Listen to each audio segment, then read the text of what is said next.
Saatnya berpetualangan, datang ke Taman Pelangi. Bersama teman-teman semua, yuk kita saling membantu. Aku punya tas pelangi dengan si Joko. Bergegaslah ayo segera berpetualang. Saatnya rainbow.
Ada yang bisa menjawab?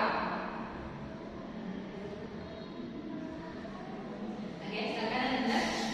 Saya ikhlas beribadah kepada Allah dan tidak menyalahkan saudara. Oke, terima kasih. Bisa saya berikan aplaus kepada yang menjawab.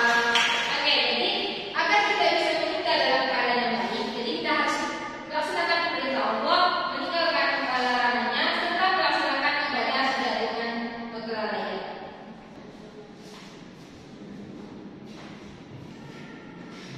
Oke, tadi kan kita sudah membahas hadis dari siapa tadi? Menjaga keseimbangan Kehidupan pendidikan dunia dan akhirat, dan hadis riwayat Muslim dari Abu Hurairah. Baiklah, sebelum menutup pembelajaran kita pada hari ini, Ibu ingin bertanya kepada Anda semua, apakah ada dari Anda yang bisa menyimpulkan dari pembelajaran kita pada hari ini? Oke, sepertinya tidak ada. Baik, dari Ibu saja menyimpulkan materi kita pada hari ini. Jadi, kesimpulan dari materi kita yang dari hadis yang telah kita terangkan tadi, yaitu kita harus menjaga keseimbangan kehidupan di dunia dan akhirat dengan cara menjaga ibadah kita kepada Allah, dan selama di dunia kita harus menjaga perbuatan kita agar selalu melakukan perbuatan baik dan menghindari larangan Allah. Kita harus memanfaatkan umur kita dengan sebaik-baiknya agar di dunia ini kita bisa melaksanakan semua kebaikan agar menjadi cadangan untuk kita di kehidupan kelak, di kehidupan akhirat, sehingga kita bisa hidup dalam keadaan yang damai, dan kita bisa meninggal ataupun menjumpai Allah itu dalam keadaan yang baik, dan kita bisa meninggal dalam keadaan husnul khotimah. Paham Anda? Paham.